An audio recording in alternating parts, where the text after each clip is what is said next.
Heartwarming Evil by tortfeasor. Chapter 5. Soldiers, Plebeians, and Nobles. The presence of Earth ponies in Platinum City is carefully regulated for the benefit of the superior pony tribes. The government is aware that there are a great many Earth ponies residing in the city who are not possessing of proper residence papers. Each and every one of these ponies is a danger to their bearers and accordingly should be considered an enemy of the state. Therefore, as capacity of Chancellor, with the concurrence of the Royal Council, Lord Sombra, or as blah blah blah. Then, Verity said, clearly our plans to unseat Sombra haven't succeeded yet. And Twilight, darling, are you really sure about this plan of yours? You're going to have a food shop owner and her assistant, who you yourself said was probably insane, brave the most dangerous parts of Dirtville, find these iron-greased, illegal earth ponies, and then somehow get that information to you through a unicorn who has exactly zero experience in subterfuge. Then, you're going to rely on a single Pegasus guard who you couldn't hear speak when you met because you were so afraid she was about to bolt under the table. You're going to have this poor pony face down an angry mob and taunt them into meekly hiding so Sombra can't drag them off into those hellholes he calls penal colonies. Well, when you put it like that, Twilight Sparkle grimaced. Look, I've done more work on this.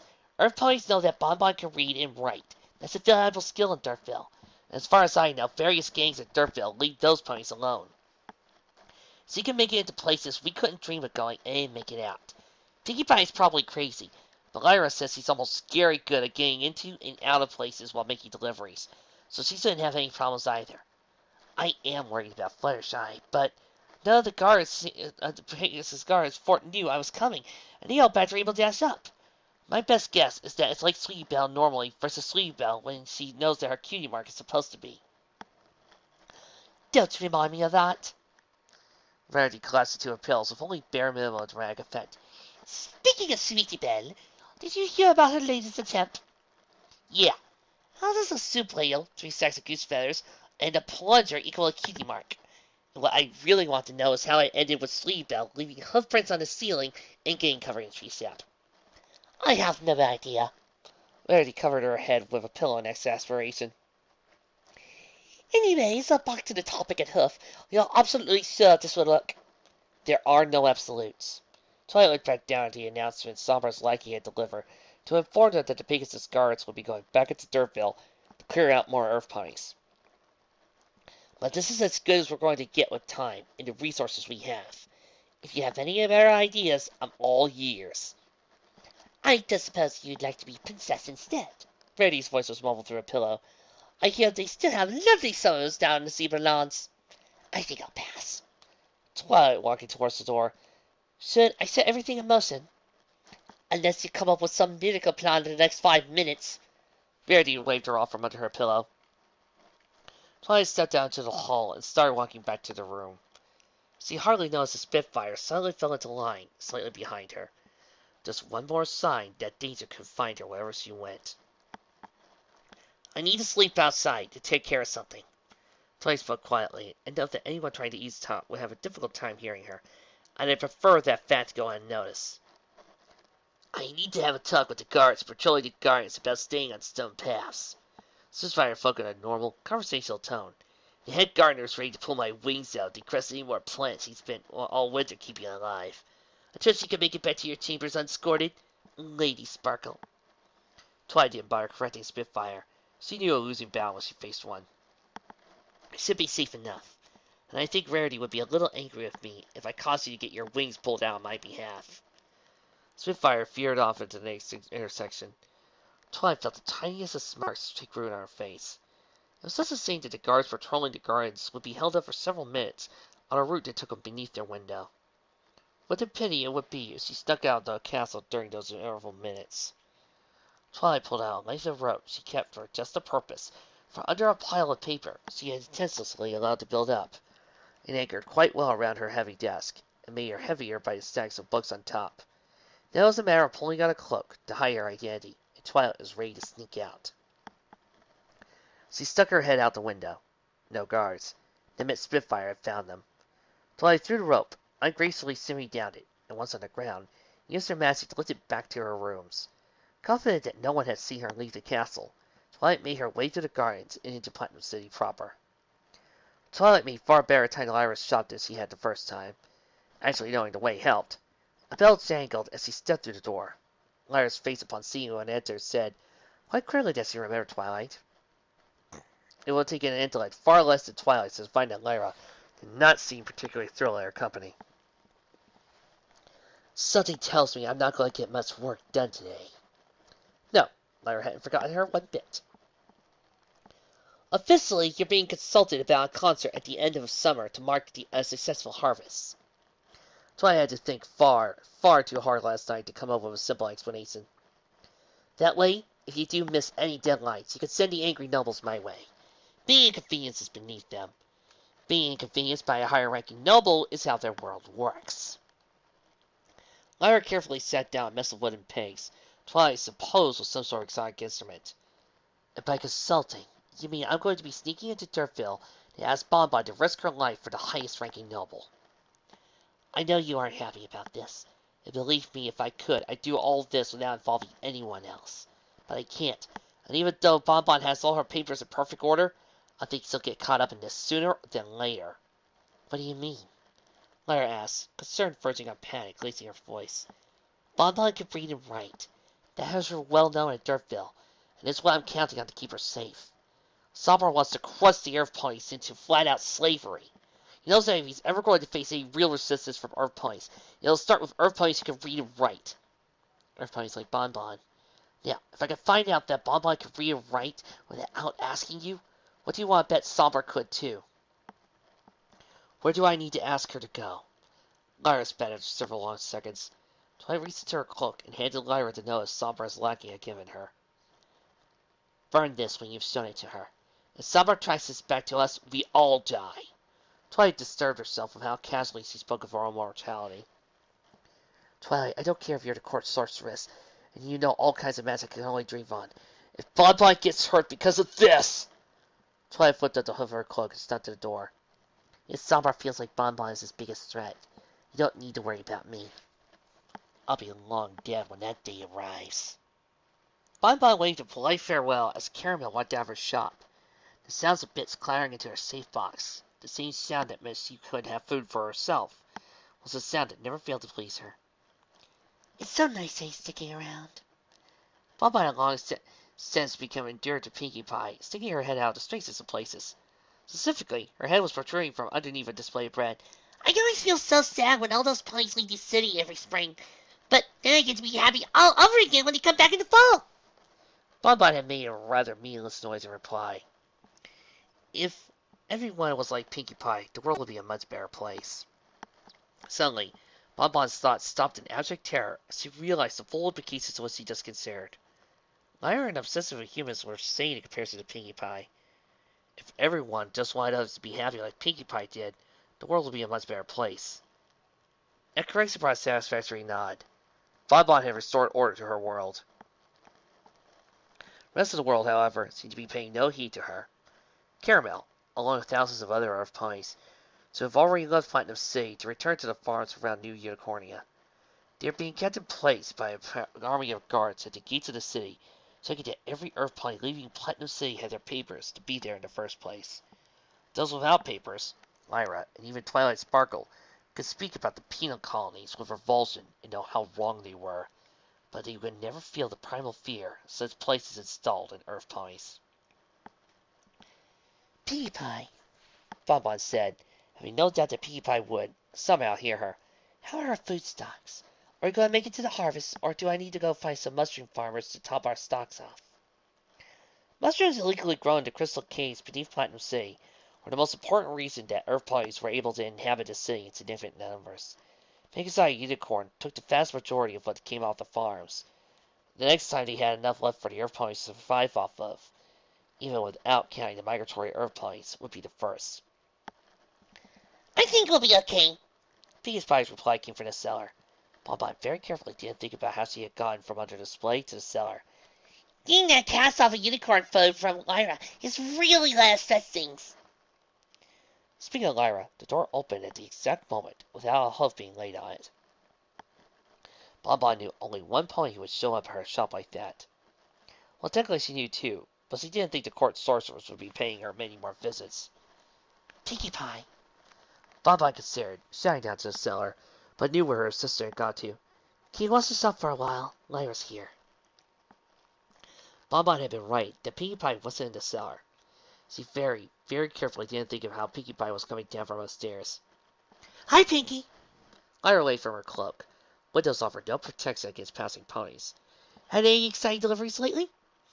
Yeah, I took a cake to a birthday party yesterday. Can you believe no one there knew how to sing happy birthday? We all had so much fun by the end. Bonbon had clearly asked for Pinkie Pie to allow her and Lyra to go back to the shop to speak in private. Neither Pinkie Pie or Lyra seemed bothered as they whispered through 10 minutes in an increasingly animated conversation. But increasingly, Lyra resemblance to the real world, which Bonbon inhabited. Ahem. Bonbon figured she had to interrupt those two, or watch them go round and round all day. The baleful looks of being interrupted had long since ceased to have the desired effect. Lots of ponies thought Bonbon a grumpy pony. She dared them to spend 5 minutes in the simultaneous company of Lyra and Pinkie Pie. As far as Bonbon was concerned, she had the composure and patience of a mountain on which she lived. At last, Lyra followed Bonbon back to her office. Really, it was more of a glorified closet. A desk, a stool, boxes of papers that were enough to take up almost all the space. Something tells me you aren't here just because you want to talk to me. Bonbon took a seat on her stool. Lyra looked at the hood of her cloak with a sigh. I had an unwelcome visitor of my own today. Don't say that. Bonbon chided her. You're never an unwelcome visitor here. I don't care what brought you here. Lyra's laughed a humorous laugh. Don't go saying that before I talked. Twilight Sparkle brought me this. She said to show it to you, then burn it. She thinks Sombra's trying to round us up a bunch more Earth ponies and tell himself another riot while he's doing it. Bonbon took the paper and read through it. Her old scully had been rather spotty, and she began slow going in some of the heavy legal words. But the point was rather clear. Sombra was not a fan of her kind, and he was doing something about it. Bonbon, Lyra said softly, you don't have to do this. You'll have to go to the most dangerous parts of Dirtville. And Sombra, if any of the unicorns working for him find out what you're doing, they'll make you spend a long time dying. I don't think I could bear the thought of that happening to you. Lyra, Bonbon started before stopping to gather herself. I think you know more about Earth ponies than any unicorn in this city. But what you don't get, what no unicorn can understand about us, is what we've lived through for countless generations. Unicorns have hated us, and been pushing us down since before there was a Platinum City in New Unicornia. Sombra is the worst of us any of us ever seen. Princess Platinum, at least, lived our lives when we fought and lost. If Sombra had been there, I don't think there would be an Earth pony alive today. If a unicorn like you, or even Twilight Sparkle had been there, I think we'd be living in a different world. You have her ear. If I don't screw this up, and you can make her see that Earth ponies can be far more than unicorns have ever let us be, there might be a day where I can come see you in your shop, rather than make you come down here all the time. I like that. Lyra smiled as she took back the paper and lit a corner with her magic. I don't think you've ever heard me play any of the instruments I repair. And I can only bring a little bit of my research on humans with me at a time. Yeah. Bonbon had a sudden, terrifying realization that she needed to leave in a very near future, or risk an hours-long lecture about humans, and how much Lyra loved her non-existent creatures. If we're going to see that day, I need to get out and do what I need to do. You stay here, and when I find a big angry enough concentration of fries, I'll come back and let you know. Then, you can go tell it to Twilight Sparkle. There was not a lot to do in Dirtville as far as recreation went. That was Twilight's conclusion after loitering for several hours around the gate into Dirtville, where the latest riot had started. Part of that was probably the result of the beefed-up security presence around the gate, and the burned-down houses nearby didn't do much for the atmosphere. Most of it, however, was probably the plain fact that Earth ponies were far too poor to go out for recreation. When they relaxed, it was at home with friends and family. At long last, another cloaked pony approached her. Twilight discreetly let the lowest part of her purple leg extend from her cloak. To her great relief, a silent leg peeped down from the other cloak. The exchange was completely silent. No need to draw attention to themselves. Then Lyra went on her own way, presumably either back to Bonbon's shop or back to her own life. Twilight set off immediately for the Pegasus garrison, where she would find Rainbow Dash and Fluttershy. Her only stop was a brief stop in a foul-smelling alley to look at the paper Lyra had given her. Bonbon, as he presumed it was Bonbon who had done the writing, and had neither no frills nor handwriting. Twilight was supposed that was the result of teaching herself how to write for cheaply printed tracts. However, before she had time to truly ponder what she was again briskly walking towards the Pegasus garrison. Unlike her last time visiting the place, Twilight was able to walk much closer to the imposing structure before being stopped. Luckily, she had been stopped by one of the Pegasi who had been there the night of the riots. A quick glance at her cloak had her inside the garrison with instructions on where to find Rainbow Dash and Fluttershy. Twilight simply could have followed the shouting. She came upon a door, silently pushed it open with magic. There was Rainbow Dash, seething with sullen anger, and Fluttershy, lips trembling on the verge of tears. Opening the door showed a turquoise Pegasus with a lightning bolt, and 3 stars for a cutie mark during the shine. Excuse me. Twilight pushed her hood all the way back and knocked open the door. I need to borrow Rainbow Dash and Fluttershy for a moment. Do you mind? The turquoise Pegasus. Twilight had a sneaking suspicion this was the lightning dust that Dash had gripped about during the riot. Whirled around, surprised at the intuition. Her gaze went from anger to being interrupted to shock as she realized the symbol on the necklace. Twilight let slip out her cloak, back to anger. You! Lightning dust seemed to be given to shouting. Thief! You're the one who stole these 2 worthless peons in violation of my orders! Twilight crooked an eyebrow. She had called a great deal of the unflattering things during her time as court sorceress. Thief had never been one.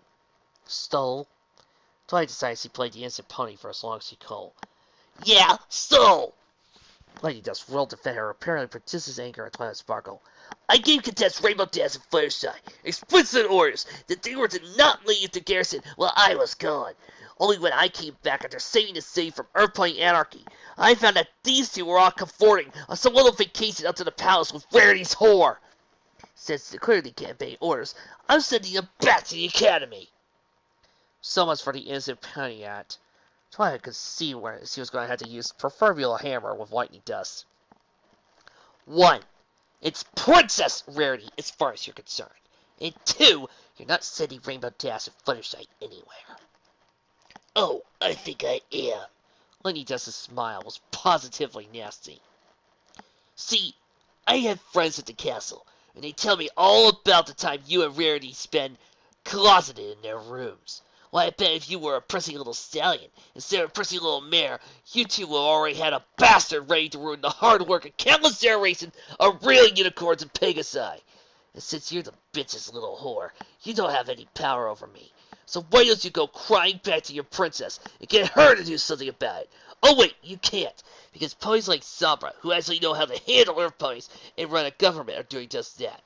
Now, let's get out of here before I have you thrown out of here on that worthless cloak you're wearing. Let me ask you 2 questions before I go. Twilight made no attempt to hide her own predatory smile. In fact, she positively reveled in what was about to just spring on Lightning Dust. You know who I am, right? Didn't you listen to anything I just said? Lightning Dust somehow missed the pit. She was digging deeper and deeper. You're the court whore. You'll address me as Lady Sparkle, or Your Excellency. Twilight Sparkle glare made the weak knees of the sterner ponies than a post commander with severely inflated ego. Because here's question 2. Do you know what military rank court sorceress holds? Don't say anything. I'll answer it for you. I command Princess Rarity's personal guards. I'll put that in context for you, and list out the ponies who outrank me in all Unicornia. There's Blue Blood, when he gets around to commanding anything, Rarity, and the Unicorn King. So, I'm pretty good at lists, and I don't seem to recall a tin-pot dictator of a post-commander being on that list. Do you? Lightning Dust stared at her and bashed harder. Twilight Sparkle decided to turn the screws. I asked you a question, Miss Dust. Twilight heard Spitfire chewing out her subordinates, more than enough time to know how to use the tone to maximum effect. No. No what? Twilight Sparkle normally would be ashamed of treating another pony like she was Lightning Dust. For Lightning Dust, she could have kept it of all day if she didn't have other places to be. No, please, Sparkle. Lightning Dust fry out through clenched teeth. Very good, Cadet, Lightning Dust. Twilight noticed Rainbow Dash had barely holding a laugh at that. And you even took the liberty of arranging your own escort to the academy. Keep it up, and you might have the makings of a decent Pegasus guard. Rainbow Dash, Fluttershy, if you'll follow me. Rainbow Dash lasted about 5 minutes out in the hall. Oh my gosh, that was so awesome! You totally put Lightning Dust in her place. I've been waiting for years for something like that to happen. Twilight managed to maintain her composure, despite her heart racing a mile a minute. Sombra or Blue Blood will have her back here in a month or less. I'll get you two out of here before that. It means talking to Rarity, but I'm pretty sure we can open up spots in her guards for you two. Twilight was rather glad Lightning Dust had decided to choose Rainbow Dash and Fluttershy out in the middle of the keep, so you have plenty of time to calm down while walking back onto Dirtville. Quite the post commander you two have, Twilight said, wondering how long she could string Rainbow Dash and Fluttershy along before her offer set in. First time I heard that particular insult. Usually the kind of remark involves me, Rarity, and as many drunk, disease-ridden Earth Pony stallions as they care to think of. And rope. If there was as half a month's rope at Platinum City as these ponies talk about, every rope maker in this city would need a new job. Whoa. Rainbow Dash hadn't quite processed Twilight's earlier words. Ponies talk about you like that. You're just whatever about it? Twilight walked past her. If you can't take a mean word or 500, court politics is not the life for you. Wait! Twilight smiled as Rainbow Dash finally processed what she said and skidded to a halt. Us? Princess Rarity's guards? You're serious? Very. Twilight never broke stride. Ponies who share a few, similar to myself and Rarity, have been winding up dead over the past few weeks in very suspicious accidents and breaches of security. After today, that's going to include you two. Besides, keeping Rarity safe goes beyond standing around her in an intimidating circle. What you two are going to do here today is a big part of keeping her safe. If you can pull this off, I'll be more than convinced that you belong on her guard. Rainbow Dash nearly hopped down the halls in excitement. Fluttershy, however, appeared ready to dig beneath the stone floor to escape the mere thought of other ponies relying on her. Anyways, lucky as it was that I showed up here today, that's not why I'm here. Twilight floated the piece of paper Lyra had given her over to Rainbow Dash. Sombra's getting ready to send the guards back in. I bet that's why Lightning Dust wanted you two out here today. Here's the best guess I have where he's going to be striking. Fluttershy, I'm counting on you to talk to the unregistered Earth ponies in that part of Dirtville and to go somewhere else until tomorrow morning. Oh, I don't think I can do that. All those ponies looking at me, judging me. Twilight Sparkle sighed. Fluttershy had put her and Rainbow Dash through this song and dance before. Twilight and Rainbow had used exactly the same words they used in front of the castle a little over a week earlier. He saw Fluttershy down as they wandered out the garrison. In no time at all, they were merely a cloaked pony being escorted by two nondescript Pegasus guards. Even if Bonbon hadn't pointed her in the right direction, Twilight likely could have found her way simply by following the angry shouting coming from the gathering Earth ponies where Sombra was planning to send the guards. She wasn't terribly surprised that the Earth ponies knew what was coming. She wondered if Sombra had let it leak in the hopes of sparking another riot. Alright, Fluttershy. Twilight watched as Rainbow Dash stopped her friend just before they reached the massive angry Earth ponies. All these ponies are going to get beat to a pulp and sent off to a penal colony if you can't get them out here right now. Are you ready for this? Yes. Fluttershy mumbled. I didn't hear that. Are you ready? In another life, Rainbow Dash probably could have been a cheerleader. Yes. Fluttershy was actually audible, barely. Those ponies are going to get sent off to the worst possible place this side of Tartarus. Are you ready? Yes. Twilight hadn't been expecting Fluttershy to be capable of such volume. I can do this.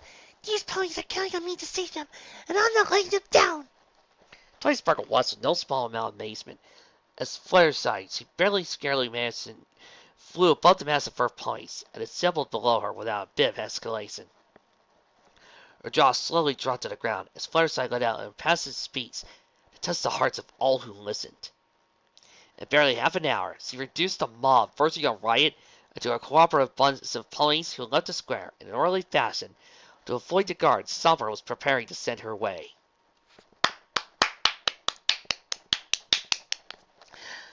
Okay, that ranks pretty high on the awesome stuff Firesight's ever done in fanfics meter.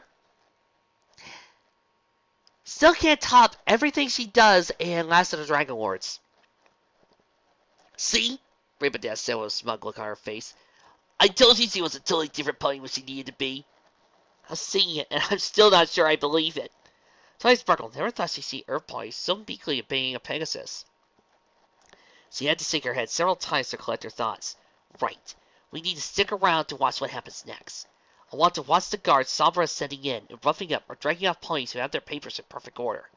Most of his supporters aren't fans of Earth ponies, but we can catch it being ruthlessly brutal. We can swing several of them. Unfortunately, Sombra, if someone worked for him, apparently realized Twilight might have ponies of her own watching what went on. Guards, in the absence of a riot, and likely with specific instructions, were impeccably polite when taking papers, and hauled up exactly 0 ponies that evening. It was with mixed feelings that Twilight sent Rainbow Dash and Fluttershy back to their garrison. On the one hoof, she counted as a victory that no ponies had been killed or sent to a penal colony. On the other, she realized what an opportunity had slipped by. Not to mention, she still had a million things to do when she finally got back to the palace. Just a bit of victory, no doubt about that. But Sombra had made it far harder for her to turn her victory into a real political movement. Oh well, a win was a win, even if it didn't bring down Sombra by itself. She still stuck a pin in his hoof. Honestly, I'm not sure whether or not I should be surprised you turned up. Twilight nearly tipped out of her cloak. She hadn't noticed the orange Earth pony wearing a beat-up old hat, leaning against an old warehouse. Applejack, that looks awesome. Cut that out. Applejack! Twilight resisted the urge to lift a hoof to her heart. What the hell are you doing here? Just curious. All those fancy words of yours? I wanted to see if you're willing to put your bits where your mouth is. Gotta say, now the price of work you did. Getting that Pegasus guard to talk all those angry ponies down was pretty slick. I've heard enough nice words come from unicorns and just smoke and mirrors over the years. Pleasant surprised to see one of you all do more than flap your lips. I keep saying this, Twilight sighed, but don't thank me yet. I got a lot of awful, very fragile agreements keeping it all together, and they could all fall apart at any moment. Besides, Sombra hasn't made his move yet. Win or lose, lots of ponies are going to wind up dead when that happens. If he wins, you should get far from Platinum City as you can. Applejack doffed her hat with a flat look on her face. I'll see this here one. My house is practically falling down. I barely get enough to eat. Every time my little sister steps out the door, I worry if she's ever going to come back. And somehow, you're depressing me. Sorry, Twilight said. Look, you should go home and spend some time with your sister. At least one of us should have a good night. Applejack started walking out before stopping. You know, all I gotta do is you'll find you.